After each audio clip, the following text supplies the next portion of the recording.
The gray mineral that triples fruit size. Why did we switch to chemicals? Walk through any old orchard, talk to an elder farmer, or dig into pre-industrial soil science and well, one truth keeps surfacing. The soil used to feed plants, not just prop them up. At Roots Haven Grounds, we're obsessed with that forgotten wisdom. And today, we're talking about a humble, dusty, gray mineral that many gardeners overlook, yet it has quietly produced larger fruits, heavier harvests, and healthier plants for generations. So why did we abandon it for bottles, salts, and quick-fix chemicals? Let's dig in. The gray mineral nobody talks about. The gray mineral I'm talking about isn't magic, it's rock dust, specifically basalt rock dust, granite dust, or glacial mineral fines. In some regions it goes by names like volcanic rock powder, mineral dust, or paramagnetic rock dust. Honestly, it looks unimpressive, fine, gray, and boring. But in soil, it's a powerhouse. Rock dust is simply finely ground stone packed with trace minerals, calcium, magnesium, iron, silica, potassium, and dozens of micronutrients that don't show up on most fertilizer labels. These are not fast nutrients, they don't dissolve overnight. Instead, they weather slowly, feeding soil life and plants steadily over time. You know, gardeners who use it consistently often report something pretty remarkable. Bigger fruits, thicker stems, deeper flavor, and, well, fewer pest problems. In well-balanced soils, fruit size can dramatically increase, not because the plant is being force-fed, but because it finally has everything it needs. So, let's talk about how rock dust actually increases fruit size. And let's be clear here, rock dust doesn't triple fruit size overnight like some kind of chemical booster. What it does is far more powerful, and honestly, more sustainable in the long run.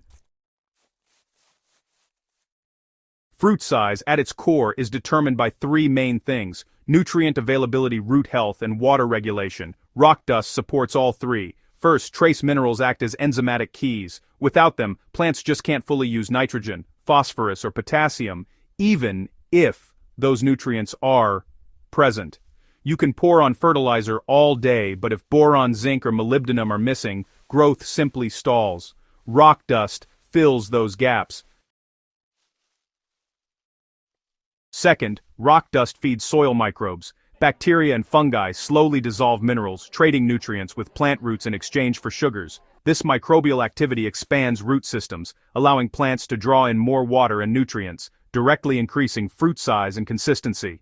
Third, silica, abundant in basalt and granite, strengthens cell walls. Fruits grow larger without becoming watery or weak. You get size and quality, not bloated produce that collapses after harvest. This is why gardeners often notice not just bigger tomatoes or mangoes, but firmer skins, longer shelf life, and deeper taste. Why old farmers trusted stone, not bottles. Before synthetic fertilizers, farmers didn't think in terms of feeding plants, they thought in terms of building soil. In volcanic regions, harvests were, well, legendary. Crops grown on young volcanic soils were larger, more resilient, and honestly, more nutritious. The secret wasn't magic, it was minerals. Constant inputs of fresh rock meant soils never ran dry of trace elements. When glacial dust spread across northern regions, the same effect followed. Crops thrived not because of high nitrogen, but because of mineral diversity. At Roots Haven Grounds, we take this seriously. Plants evolved with rocks, microbes, and organic matter, not with urea and soluble salts. When you restore mineral balance, plants return to their natural potential. So, why did we switch to chemicals? The shift, honestly, wasn't about better gardening. It was about speed, scale, and, yeah, profit. Chemical fertilizers offered, well, immediate results. Nitrogen pushed fast leafy growth. Phosphorus forced blooms, potassium swelled fruit with water. For large-scale farming, this was efficient and predictable. But, there was a cost. Chemical fertilizers ignore those trace minerals. Over time, soils became nutrient-poor but chemically rich. Crops looked good but, honestly, lacked depth. both in flavor and nutrition. Pests increased, diseases spread, farmers compensated with pesticides, the cycle spiraled. Rock dust didn't fit the new system. It worked slowly, It couldn't be patented. It improved soil over years, not weeks, so it was pushed aside. Today, gardeners are rediscovering what industrial agriculture forgot. So, how do you use rock dust in your garden the right way? Well, this is where many people go wrong. Rock dust is not a fertilizer replacement, it's a soil amendment. For fruit trees, you want to apply rock dust around the drip line and lightly scratch it into the soil. Then, water well. Doing this once or twice a year is enough. Over time, you'll notice your trees showing stronger flowering, better fruit set, and larger, more uniform fruits. In vegetable gardens, it's best to mix rock dust into compost before you apply it. Compost microbes, really help unlock those minerals a lot faster. Be sure to apply generously during bed preparation, not as a sort of mid-season panic feeding. For container gardening, you'll want to use smaller amounts mixed right into your potting soil. Containers actually benefit a lot from those trace minerals, but honestly, balance is key here. Patience really matters. Results build up season after season. The real magic, well, it shows up in year 2 and 3, when soil life is fully activated. So, here's the thing. Rock dust won't burn your plants, it won't force any kind of unnatural growth, and well, it certainly won't give you instant hollow size. And honestly, that's a good thing. Plants grown with mineral-balanced soil, they grow at their natural pace, they just resist stress better. Fruits size up gradually, supported by strong cell structure. You end up with harvests that last, not just spikes followed by collapse.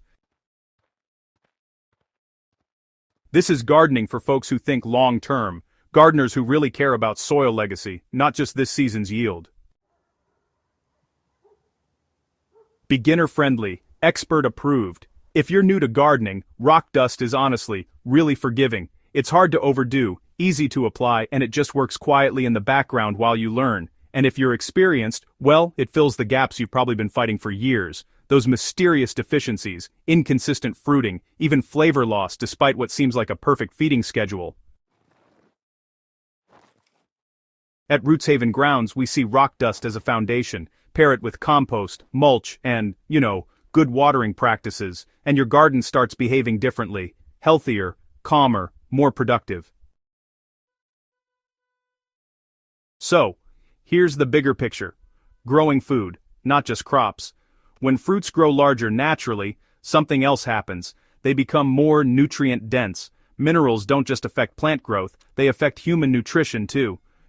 Many modern deficiencies actually trace directly back to mineral-depleted soils.